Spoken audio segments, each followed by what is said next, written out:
managing and transforming violent conflict as well.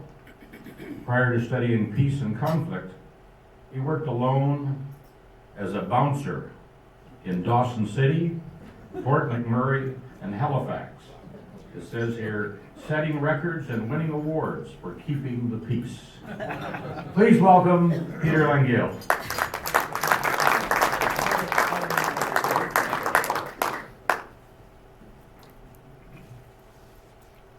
Thanks so much, Jack and Jim, and Malcolm.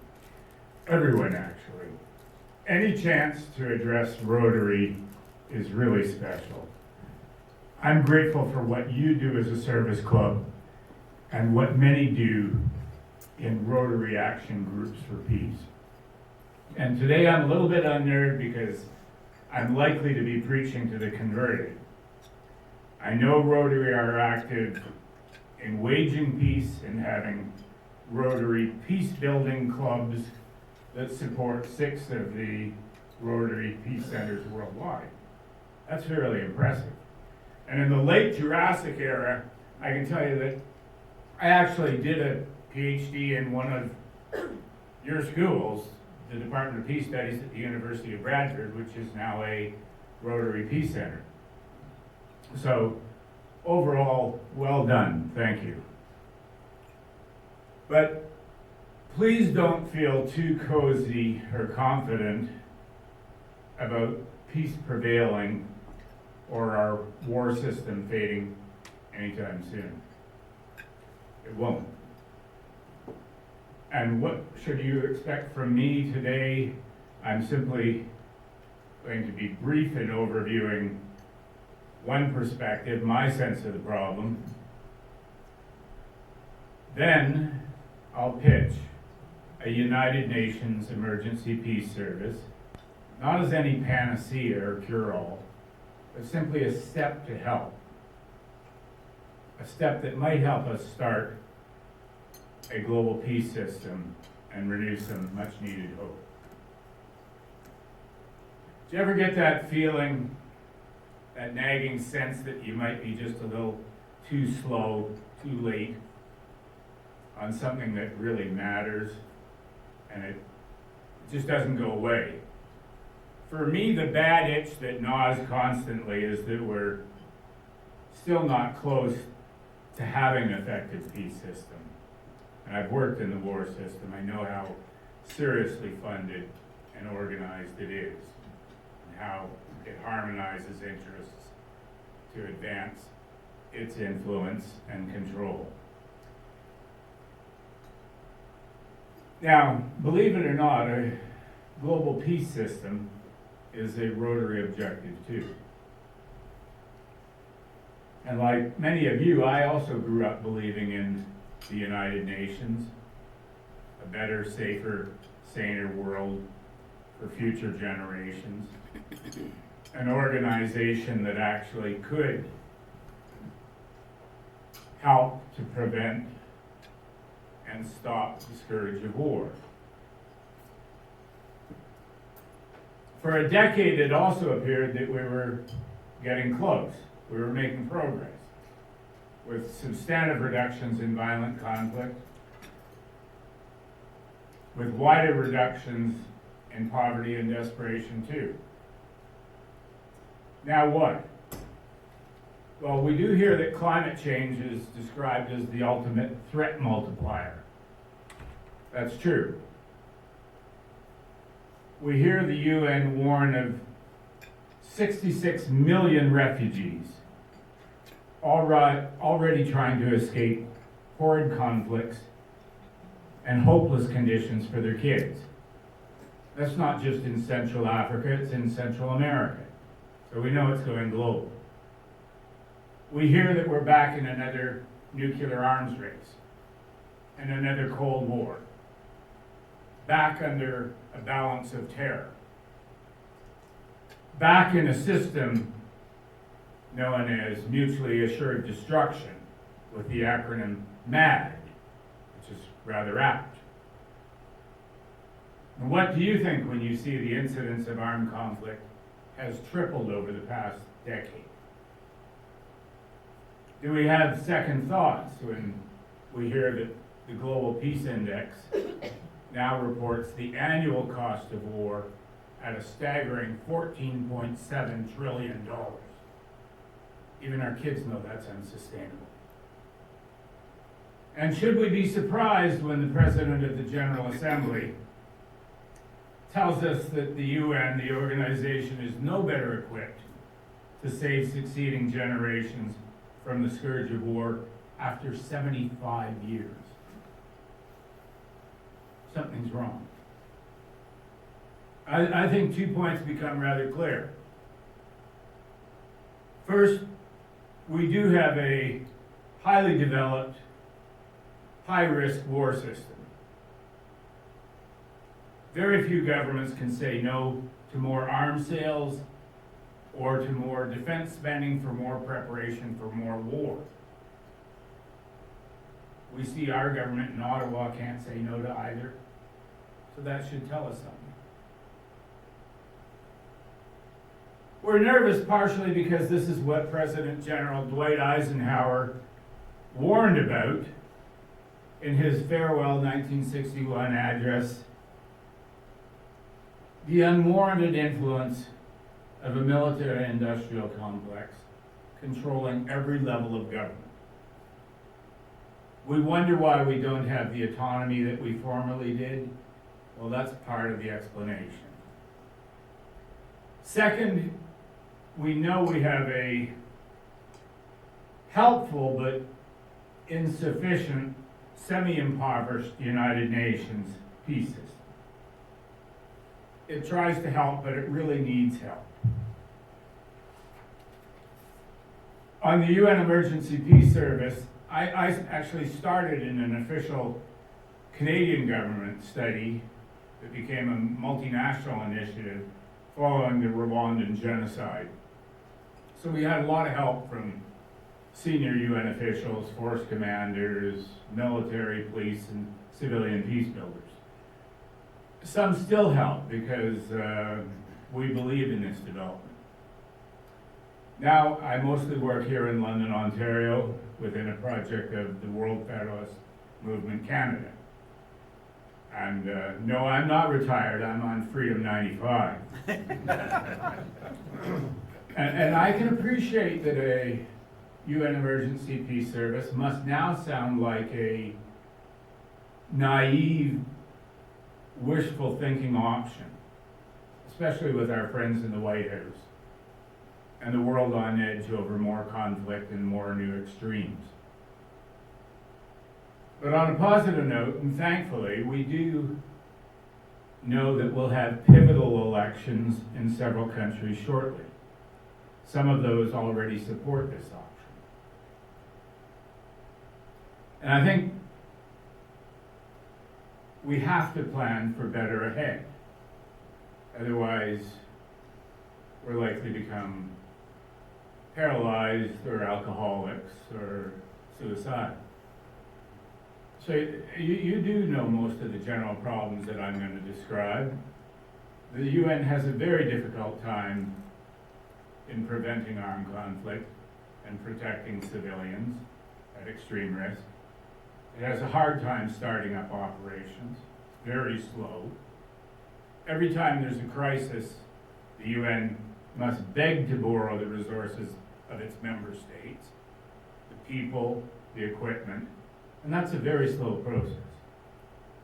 With the organization always on a shoestring budget, unlike the Pentagon, and now facing further cuts, there's very little prospect of any rapid, reliable response, even if there's a genocide in Myanmar, which there was last year. You didn't hear a lot about it.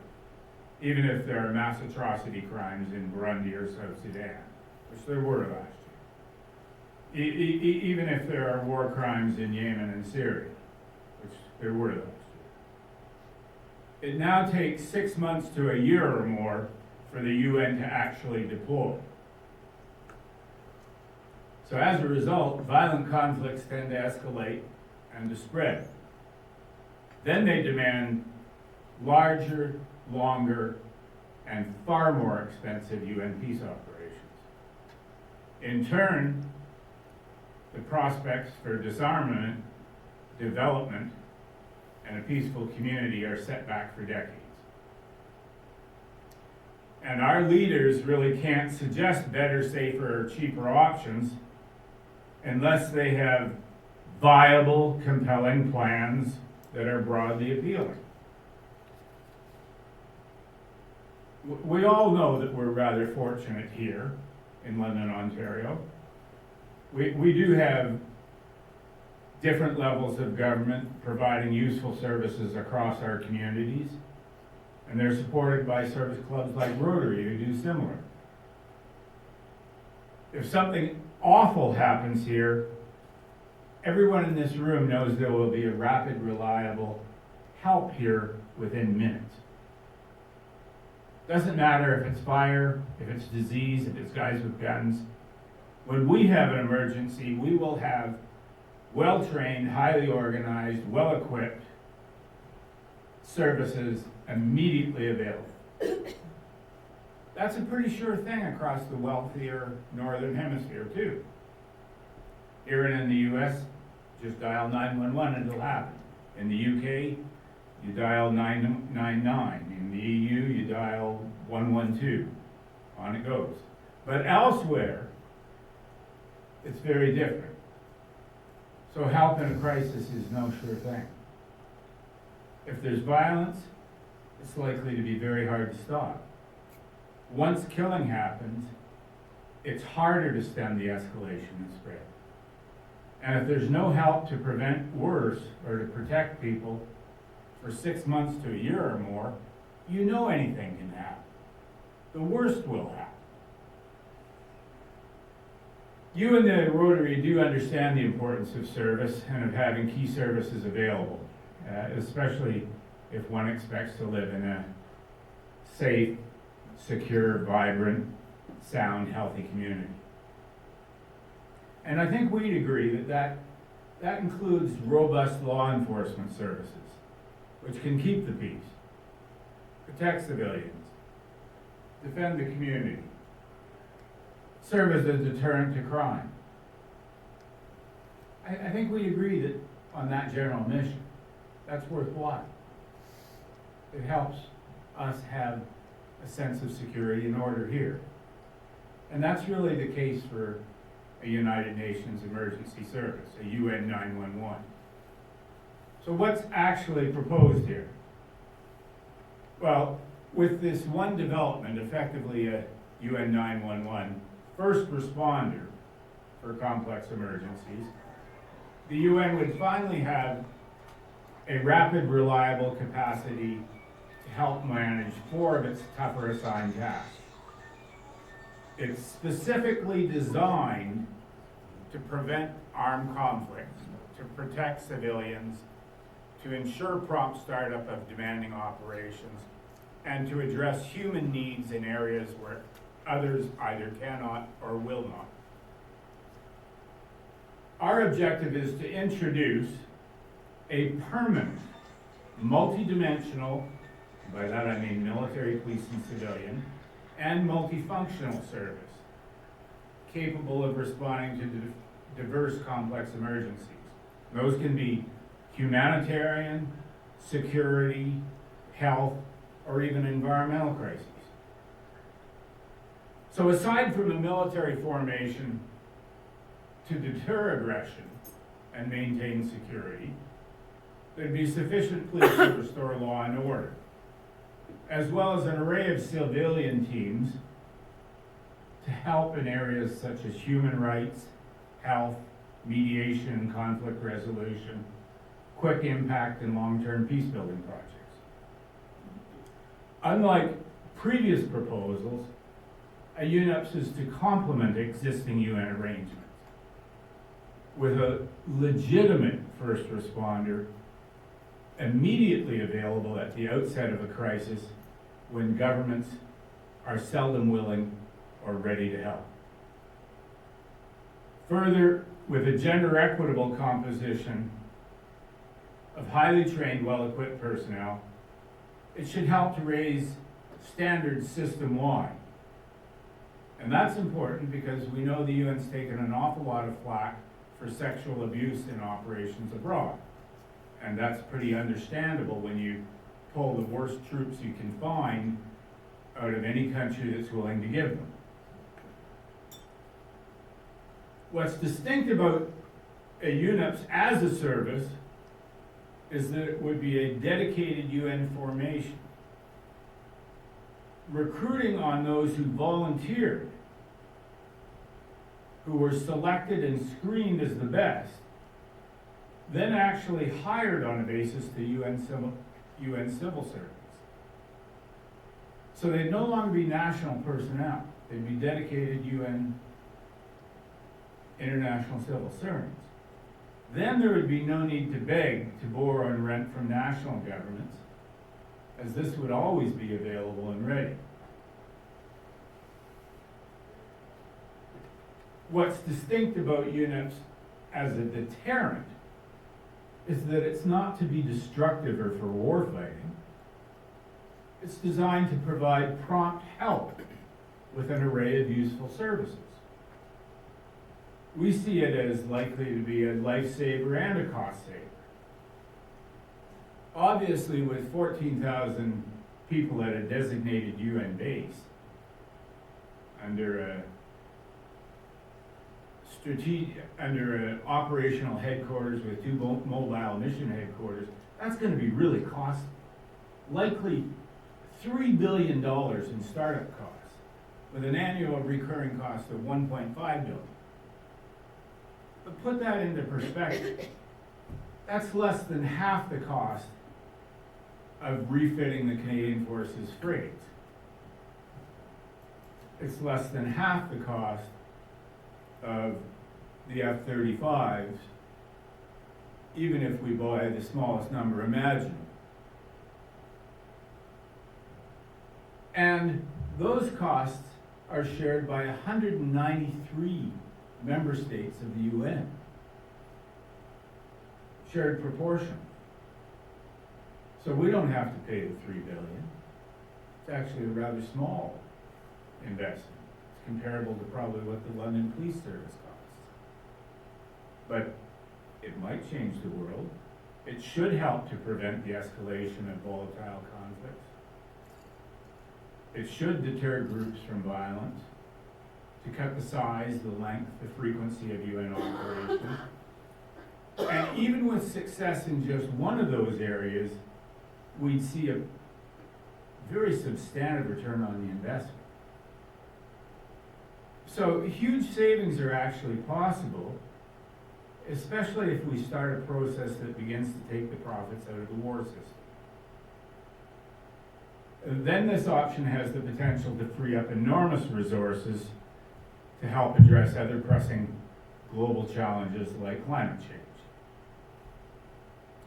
And ideally, the development of this service should stem from the cooperative efforts of a global community, but we know that's not going to happen this year or next. In 2 years, though, political leaders are likely to be searching for some progressive options, particularly in the area of military transformation and economic conversion. And then we'll also need a big joint project to help renew cooperation, to renew hope, and to renew help. In his study of a United Nations emergency peace service back in the 60s, William Fry provided an observation worth recalling. In his words, establishment of a small permanent peace force, or the machinery for one, could be the first step on the long road toward order and stability. That which is radical can become conservative and accepted the next. In conclusion, our 2 priorities at the outset were to develop a viable, widely appealing plan and a small global constituency of support. I think we've managed that. You wouldn't know it, but a large share of the work on this UN service was actually developed here in London.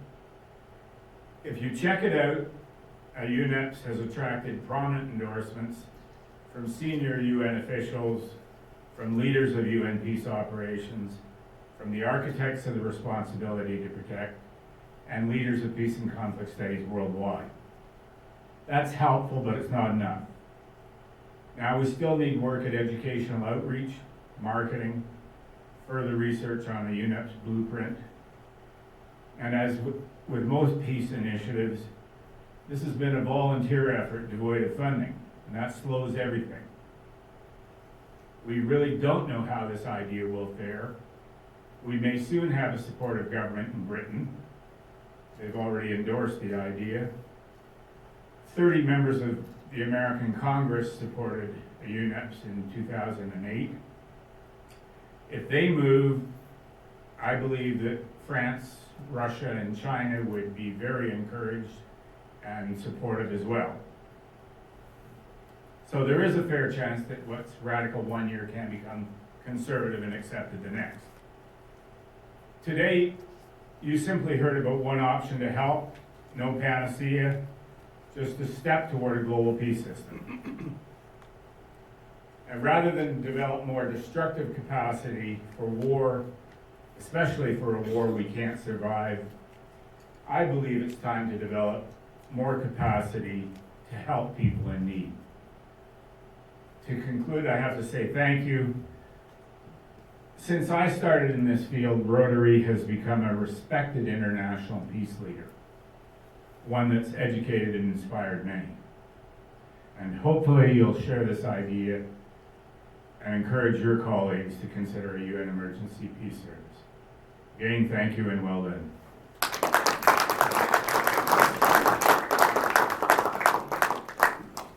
Peter, thank you very much.